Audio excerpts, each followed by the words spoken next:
Hey everybody, Christy and Sam here from Hotbod Fitness. Today in this podcast, we are going to be speaking about weight loss and maybe why you're not getting the weight loss that you want or the results that you want. So we're going to start off talking about exercise. Do you want to go ahead? Yeah, so, like a lot of the times when it comes to weight loss, say somebody's working out 3 to 5 times a week and they're Which is just pretty good. It's a great amount of movement, but a lot of the times, we'll get those questions, people saying how come I'm moving my body this much and just nothing's happening, nothing's changing. And a lot of the times we have to ask the question, outside of your workouts, how much are you moving? What do you do for a job? Are you very sedentary in your job? Because it could just be a matter of that, a lack of movement outside of the gym. Absolutely. Nowadays, especially since COVID and a lot of people working at home, a lot of people are not even leaving their houses all day. So they're actually just sitting at their computer all day long, and you're actually getting no steps in, no movement. And yeah, your body has a natural calorie output from just living. But if you're not moving at all day, it's really hard to burn extra calories. So if you're working out 3 times a week and in those workouts you're burning, I don't know, 300-400 calories, it's that's pretty good. But in the grand scheme, that's only 1,200 calories in the week. So what are you doing on top of that? Are you going for walks? Are you actually some people are super active at work and it might be easier for them to burn those calories, right? Yeah, so I guess and how hard are you pushing yourself? That's true too. That's a big one. It's, a lot of the time if you're just going through the movement, your body's going to adapt so quickly to that, it's really not going to change. So in order to see change, you have to make the changes too. That's huge. That's massive. And building lean muscle, that's going to increase your metabolism. It obviously makes you stronger. But when you increase lean muscle mass and it increases your metabolism, that means you're going to burn more calories just from doing basic stuff. Oh, for sure. And the thing is you see a lot of people working out in the gym and they've been picking up 10-pound weights for 2 years and they're not increasing what they're doing. So how, like you said, your body adapts. So how are you going to get more results if you're just doing the same thing all the time by picking up the same weights and not pushing your body to its limits? Yeah, you definitely got to switch it up. And if you do have a job at home that requires you to sit a lot, an idea would just be to if you can, if you're capable of, getting up every few minutes or every hour and just kind of, walking around or doing a little bit of movement, that could even increase that for you. And it might make a difference. You never know. Or just. Yeah, or even a standing desk. True. Or I've seen things on Amazon. They're kind of expensive, but they're the treadmills that are just small and they go right under your desk. So if you had a standing desk, you can actually just put this standalone treadmill under your desk and you could walk. And even if you were walking at a slow pace, it's still better than nothing. Yeah, and sitting. That's going to just increase productivity as well. It's going to, it's good for the mind to keep moving. So if anything, you're just going to perform better at work too if you're walking on this little treadmill at your desk. Absolutely. It's a great investment, right? It's pretty good. It is pretty cool. And if you have a treadmill at home, they also have those desks that you can attach to your treadmill and you can work on that. And maybe you don't do that all day, but if you did that for, a couple hours of your day, what a big difference in your movement. So I think, a lot of times with people not being able to lose weight, it's the lack of movement, even if they're working out 3 to 5 times a week, or did they miss a whole week of workouts? We've seen that before. Someone doesn't come for a whole week or two. What are you doing? What are you doing? What did you do that whole week? Probably nothing. Probably nothing. And then moving on to diet. So diet is obviously key. Obviously key. It's the number one. I would say it's almost more important than movement even when it comes to weight loss. You can't outrun a bad diet. You can't. No. And if you're thinking that working out or moving and whatever, you're going to get these amazing results without switching anything in your diet, it's not going to happen. Maybe slight changes, but then it's just going to plateau. Exactly. So you have to have the diet on track.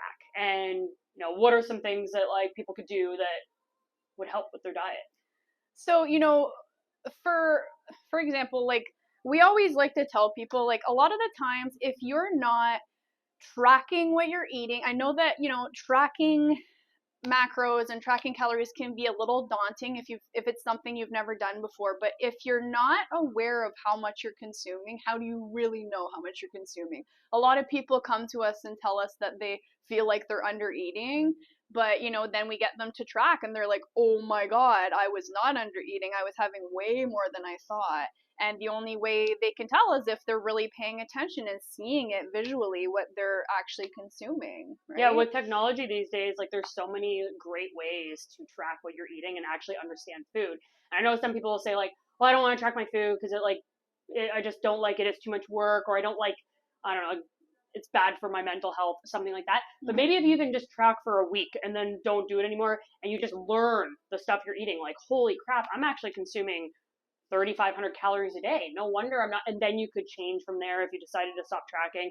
I personally track, and Sam does too, all the time. We've been tracking for years. It's just like part of your day now. But no matter which way you diet, it's work. If you want to do the prepping of your meals, that's work. If you want to track your food, that's work. If you want to eat the same thing every day, that's work. That's actually a great point, because being healthy in general is a lot of work. I mean, it doesn't take much to be lazy and just kind of not pay attention to what you're doing for your health. It takes a lot of effort to, prepare your foods and make sure you know what you're eating throughout the week. And, even just to get yourself to the gym to move your body, it's effort. Yeah. I mean, it requires a lot. Even for me, like, people probably think I love working out. Well, 50% of the time, I don't want to do it. No, same here. Yeah, like you just don't want to do it. But even more than you have to. The benefits, of working out and feeling good and feeling strong and those endorphins, it's just like, it's so important for us. Yeah. But people that feel like shit all the time, they don't even realize how shitty they feel because they're so used to it. Exactly. Until you actually get into a routine of working out and seeing how good you can feel, you don't even understand what that shit feeling is. No, exactly. Which is sad, right? Yeah. But back to the diet thing, we talk about what are you adding to your food? You have all these I'm cooking my stuff in oil, I'm adding all this barbecue sauce, I'm doing all this stuff. Do you know how many extra calories that could be? That could be an extra 500, 600, 700 calories a day that you're not even taking into consideration. Those lattes from Starbucks. Oh yeah, they'll add up. Yeah, they'll add up. But it's true though, because a lot of people will just kind of eyeball how much oil they're using in their pan, and it's like, well, I don't know if you guys know, but if you are tracking your oil, it really can add up so quickly. So even something as small as that you wouldn't think would be putting you over your macros and calories, it probably is. Right. And then just because you eat a small amount during the week, I undereat, but then on the weekends you're binging for 2 days, you're drinking, you're eating barbecues, and you're adding all this stuff, you're going out for dinner. No, you're not in a deficit anymore. Just because you eat nothing for 5 days, not nothing, but a small amount, and then you binge for 2 days, well, now you're just in that repetitive cycle of no weight loss results because you are binging for 2 days. You need to keep it going 7 days a week. I'm not saying you can't have a treat, but that's the great thing about flexible dieting and tracking your food. You could add a treat in there and just track it. 100%. And I think if people realize that, with flexible dieting, you can consistently have the things that you really enjoy, as long as they fit into your intake, but then you're not always waiting for the weekend to enjoy your life. So then you're not going to fall off every weekend, right? Yeah. You're going to be constantly having things you actually like. So it's not on the weekend, I'm going to binge. Exactly. Right? That's why I personally hate meal plans. I know people might say they like them. I hate meal plans because I think that it gives people a bad relationship with food and makes them feel like food is off limits that shouldn't be. Pizza isn't bad for you unless you're eating it all the time and you're not taking it in moderation. And just to have that thought in your head could mess you up for years. For sure. You should be able to enjoy things in life and not feel like things are off limits. So I personally don't like meal plans and eating the same thing every day. So when someone asks, can you make me a meal plan? I'm like, no.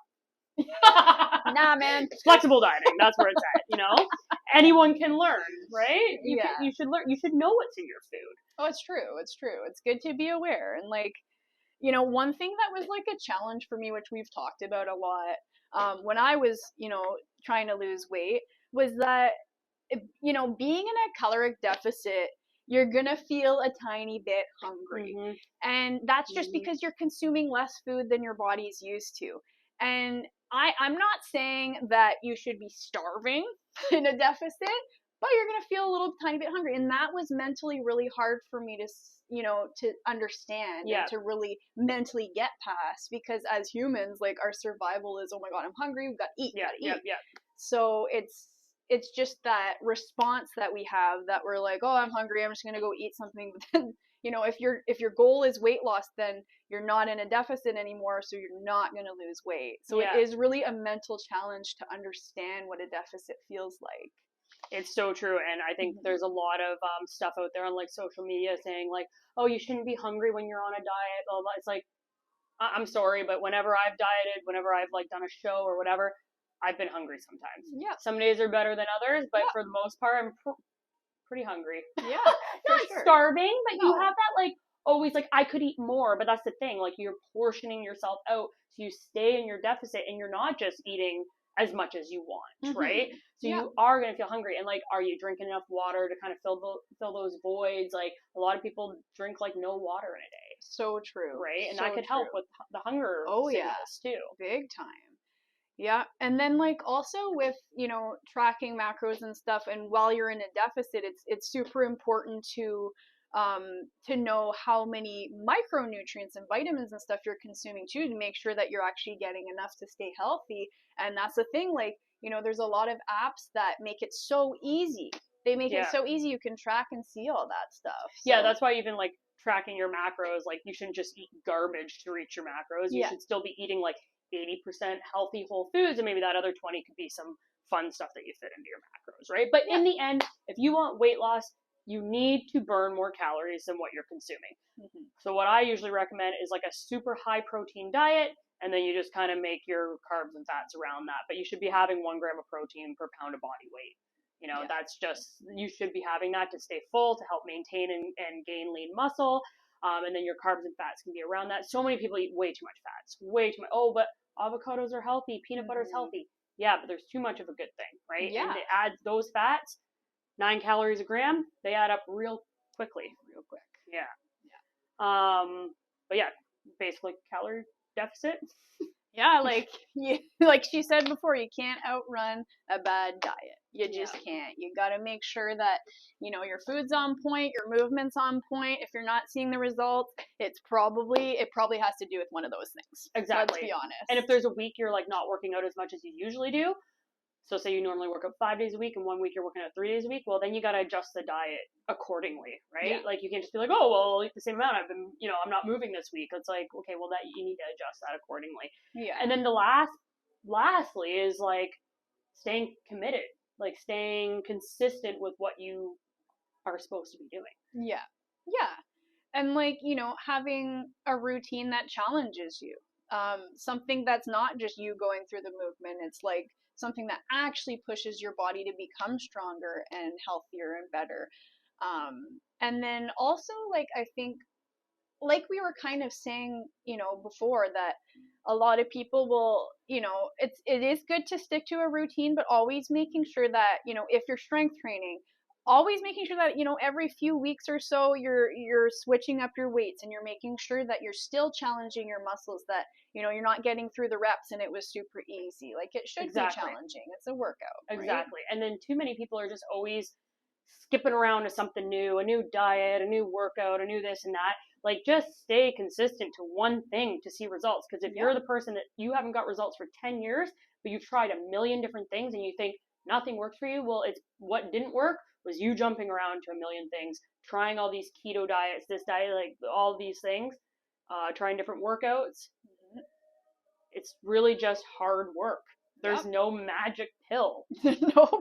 So just whatever you're doing, just stick to it and keep going. Like, stop going to the new thing and then just never getting results. Yeah. Because you just keep thinking it's not working, but it takes a lot of time. It takes so much time. Consistency. Yeah. Consistency. Like, you have to be consistent. You can't be like taking breaks every,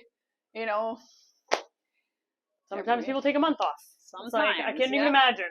Yeah. I would feel like crap if I took a month off. And that's the thing, like, when you take a month off or 2 weeks off, then you go back to it and it just feels like you're brand new again, and then and it's hard to go back. It's hard to go back. It's hard to lose that motivation a little bit. It's good to kind of stay in a rhythm and keep yourself going. Exactly. And it's a lifelong commitment, It is. You shouldn't look at it like 8 weeks to get into shape. It should be a Mhm. lifelong thing. And that's why, you know, if you need a year to lose that 30 pounds, take a year. Yeah. Like, it's not a race. It's It's your not, health. yeah. So just, you know, but, yeah, so mainly, like, if you want to lose weight, workouts on point, moving your body more often, diet on point, and consistency. Yep. About Three it. major points right Three there. major points. Well, thanks for joining in on our podcast. Thanks, guys. I think that's it for today. High five. Nice. We don't know how it turned out, but we're hoping it's good.